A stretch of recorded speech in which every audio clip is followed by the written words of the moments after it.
Good afternoon, everyone.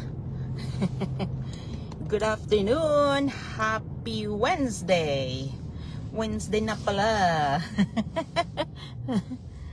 Happy Wednesday, everyone. Kumusta ang inyong Wednesday?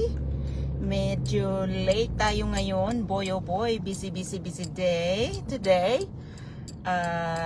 It is 3:14 p.m. here in Ontario, Canada. Good afternoon, good morning, good evening. Kung saan man po kayo sa mundo, I hope your day is amazing.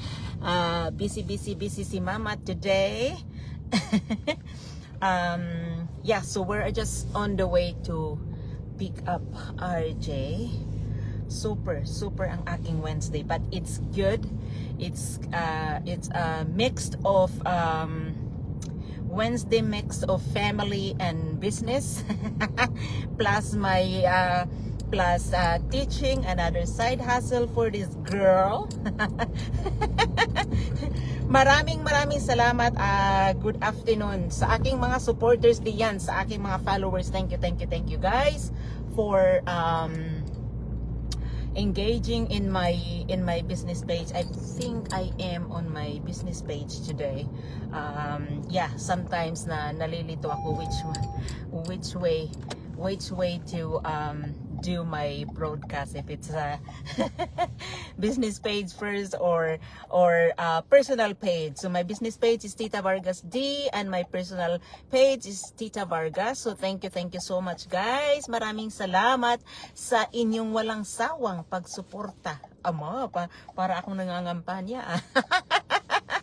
Yeah, so it's but anyhow, we're gonna talk about flexibility today, because I do have lots of people asking me about my online business, kung gaano ba ka-flexible ang business na ito, how does it work, and I'm hoping na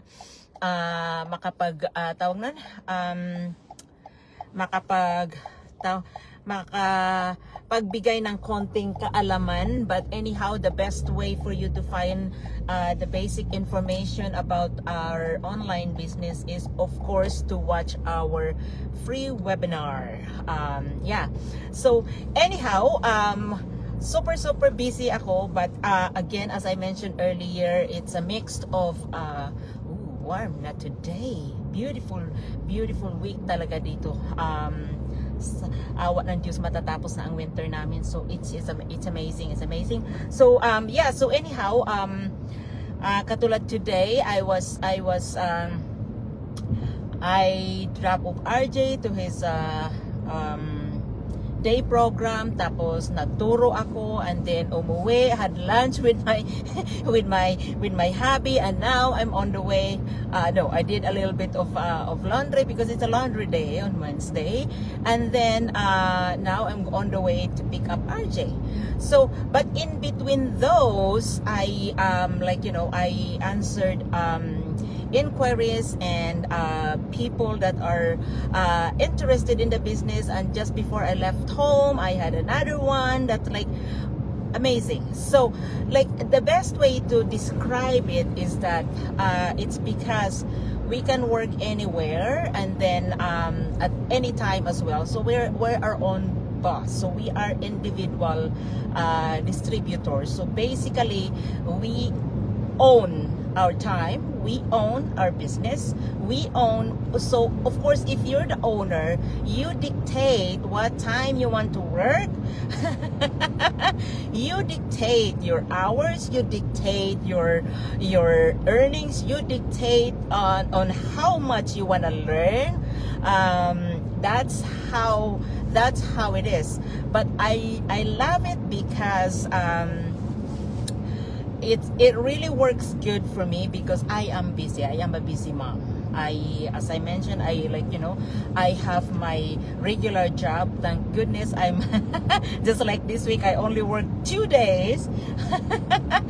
I did not work yesterday, I did not work today. I'll go back to work on Sunday night. So March break, I have my March break too. So which is awesome. But guys, this would have never happened na makapag-reduce ako sa aking work schedule had I not, kung hindi ako nag-umpisa sa aking online business, then hindi mangyayari ito, di ba? Hindi mangyayari. So I took a brave step para ako makapag-umpisa sa aking business, and now it came back to me as giving me that flexibility of my time, flexibility of my earnings. So ang ganda ng balik, and I wala pa ako, katiting pa lang yung natitikman ko dyan, katiting pa lang yan. So again, it works good for me. It works good for for a best busy people like myself. So kasi nung nag-umpisa ako sa business na ito, I was still in the I'm warm actually. I was still in the resort, and being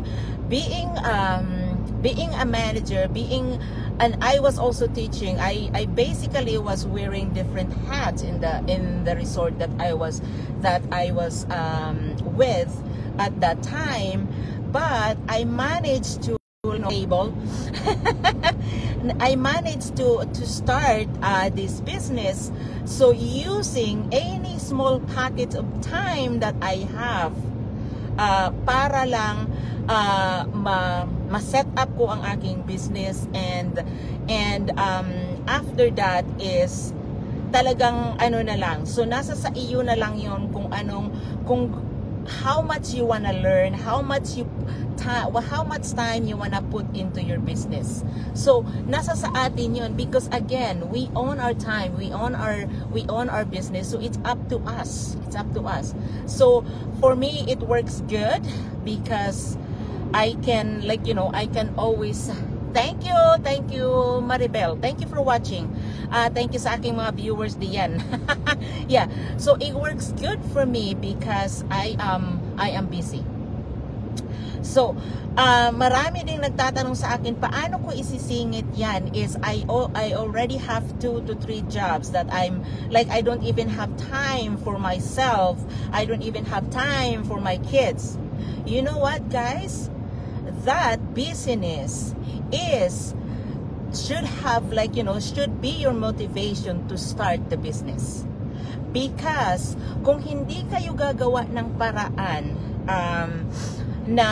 na isingit yung tawag nun, yung business na makapagbigay sa inyo ng more time in the later days, katulad nung nangyari sa akin, is wala kayong diyan, wala kayong tawag nun, hindi mababago ang cycle ng buhay nyo.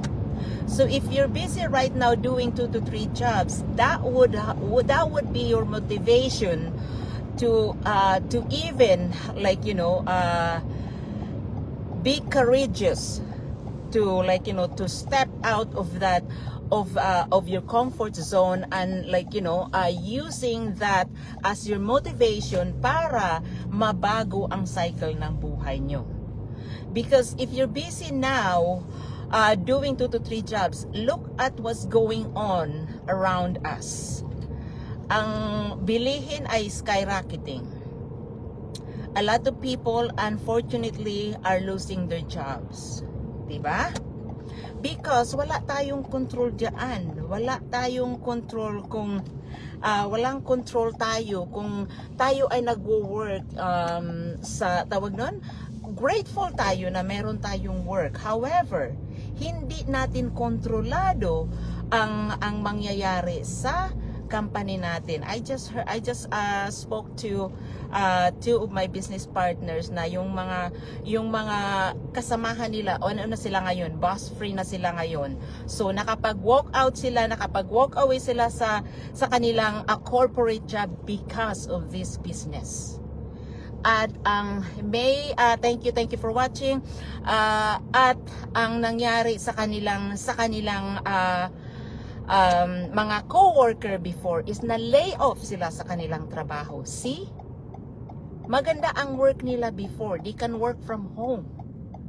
However, because hindi tayo stable, especially kung hindi natin sarili ang oras natin, hindi natin sarili ang kumpanya natin. So that's why I love my business, because I own it. Yeah? So, sorry guys, itutur ko kayo. I'm picking up my son. After my busy day, I'm picking up my son from his day program. So, itutur ko kayo, okay? Ayan. Labas na sila. Maaga sila today. So, thank you, thank you. Saglit lang ha.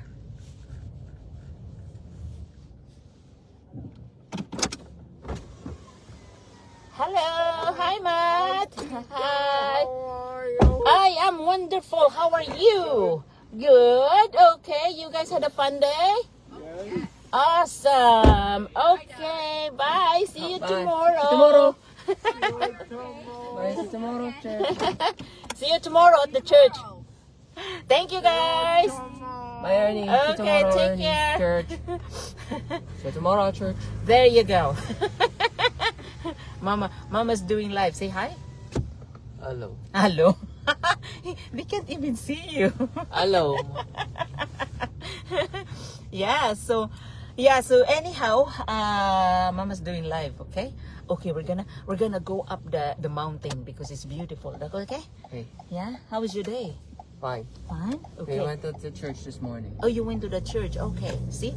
Wala na dito yung ano. Yeah. So, anyhow, Nida, thank you for watching, guys. Maraming salamat. Sorry about that. But anyhow, continue tayo. Yeah. So that's why I love doing my business, and on top of the flexibility is talagang as I mentioned earlier, if you wanna learn a lot of things, kung kayo yung tao na gusto na mabago yung buhay niyo, on top of that is naglo-learn kayo every single day, surrounded kayo with people that will push you to be a better version of yourself. So ito yung business na talagang perfect para sa inyo, because the way the way I love it, like my husband always tells me, you're always learning something new. You're always because I love it. I love learning new things. I love pushing myself to learn more, to do better, to be a better version of myself. So kung kayo yung tao na ganon yung personality niyo, ganon kayo ka eager na mag-learn ng new skills, this is the business that is perfect for you. Kasi everything na malalaman nyo rin dito, hindi ako marunong gaano sa computer noon. Hanggang ngayon hindi ako marunong.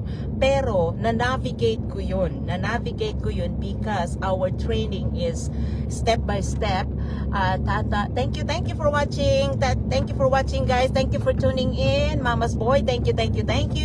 I appreciate you guys. Yeah, so anyhow, kaya nag-i-enjoy ako because I also we are also given time to share whatever we learn, we also given time to share. So nag-grow ka sa business mo, nag-grow ka sa sarili mo, yung mindset mo is nasi-shape up to the best version. So which is ang tingin ko, ang ano ko dito is talagang different aspects of your life is mag-grow ka. So hindi lang pera yung pinag-uusapan natin dito. Hindi lang yung leadership mo ang nabibuild mo dito. Kung hindi yung confidence mo, yung ability mo to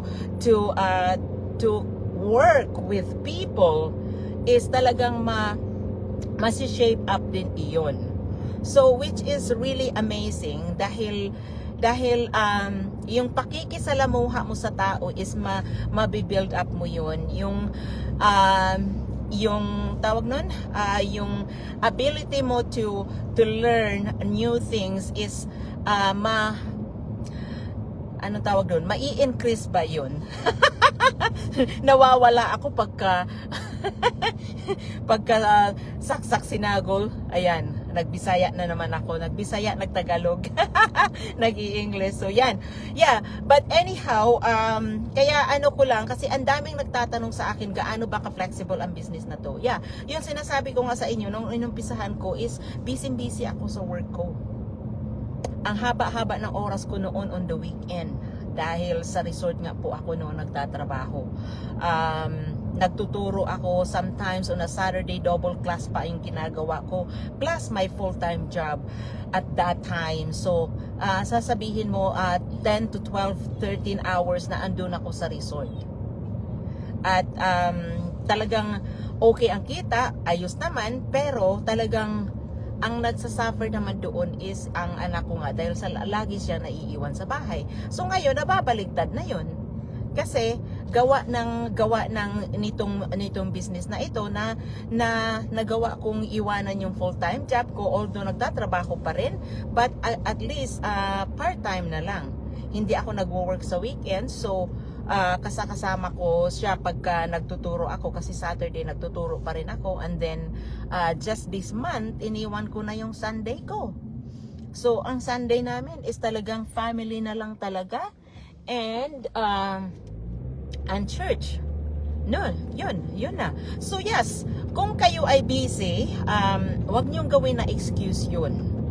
Kung kayo ay busy, Elizabeth, thank you for watching. Kung kayo ay busy at like 2-3 ang trabaho nyo, yung mantakin nyo na lang sa mahal na ng mga bilihin ngayon. Lalo na sa atin dito sa abroad. Yes, we are grateful na maraming trabaho dito.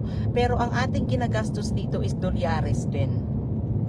So marami sa atin ang hindi nakakaipon, especially if we're like, you know, a lot of us are supporting our family back home too. 'Di ba? So talagang kung hindi natin sisipagan ay walang mangyayari, 'di ba? Kaya ang dami-dami dito na halos wala ng time sa sarili because 2-3 trabaho ang ginagawa. Now, kung hindi ka gagawa ng ibang paraan, although meron na tayong trabaho na ganyan, kung hindi ka gagawa hindi ka gagawa ng plan B, which is ikaw mismo ang nagda-drive, is paano na kung mawalan ka ng isang trabaho na imbis na magdadagdag ka, or ang gagawin mo is hahanap ka uli ng ibang trabaho. Hahanap ka uli ng ibang trabaho dahil pataas na pataas ang mga bilihin ngayon. At yun nga ang sinasabi ko, ang dami sa ating mga kababayan ang nawalan ng trabaho. 'Di ba? So kung hindi kayo maghahanap ng ibang paraan na kayo mismo ang mag-decide kung gaano kalaki ang income nyo, gaano kaliit ang income nyo, kung hindi kayo mag-decide na kayo mismo ang boss, is paano na, 'di ba? So mas maganda kung meron tayong plan B on top of our job. So kahit kung busy ka ngayon, huwag mong gawing excuse yan. Dapat gawing motivation yan para magpursige ka na magkaroon ng sarili mong negosyo, ng sarili mong side hustle na pwede mong umpisahan kahit busy ka. Dapat gawin mong motivation yun. Dahil kung hindi mo magawa ngayon, paano na kung, 'di ba? Kung mawalan ng trabaho or may mangyari sa buhay natin, 'di ba? Wala tayong hinihingi na may mangyari sa buhay natin, but we'll never know, 'di ba? So kung kayo ay naghahangad na nagpe-pray kayo na merong magandang oportunidad na dadating sa inyo para mabago ang cycle ng buhay nyo, guys, kung nakikita nyo ang video na ito, nakikita nyo yung mga ads namin in like, you know, sa mga social media, may message yan para sa inyo. So wag nyong i-disregard yan. Ganon din ako dati. Skeptical din ako. Ilang beses ko nakita ang webinar. 3 tao ang nag-alok sa akin before I said yes, because I know na yan na yung sagot sa pinapanalangin ko na mabago ang routine ko para makapag-spend ako ng maraming time para sa pamilya ko, lalong-lalo na sa anak ko. So yes, so yun, unti-unti nang nabago yun. Pero kung hindi ako naglakas ng loob na kahit na hindi ko alam kung ano yung papasukin ko ay pinasok ko pa rin, edi hindi mangyayari ito, di ba? So instead na nagpatong-patong na yung trabaho ko is nababawasan ko, 'di ba? So yes, so anyhow, kung kayo ay kung kayo ay interested to learn more, madali lang, message nyo lang po ako para po ma-explain ko sa inyo ng mabuti. At the best way, as I mentioned, is to watch our webinar, our free webinar. Libre naman to find the information. So, walang mawawala sa inyo. Diba? So, okay lang na maging skeptical kayo. I understand because diyan po ako galing. And then, kung ang website ko rin po is nasa business page ko. So, sign up with your name and email address at ang system namin ang magpapadala sa inyo ng information. Okay? Yeah. But anyhow, thank you sa support nyo. Maraming salamat na sinamahan nyo ako. So, yeah. So, anyhow, doon sa magwa-watch ng replay, I hope na na-inspire ko kayo guys. And, yeah. So, touch base with you again. So, enjoy the rest of your... What day is today, Kuya? Wednesday, right? Wednesday, March 12. I know. Yeah, thank you, Kuya. Enjoy the rest of your Wednesday. Yeah, so we'll touch base with you later. So doon sa manonood ng replay, so I hope guys na-inspire ko kayo. And again, just connect with me if you have more questions. Okay po? Maraming salamat. Thank you sa inyong sa pagsama nyo sa akin. So thank you guys. Pauwi na kami. Thank you po, and enjoy the rest of your day. Take care and God bless.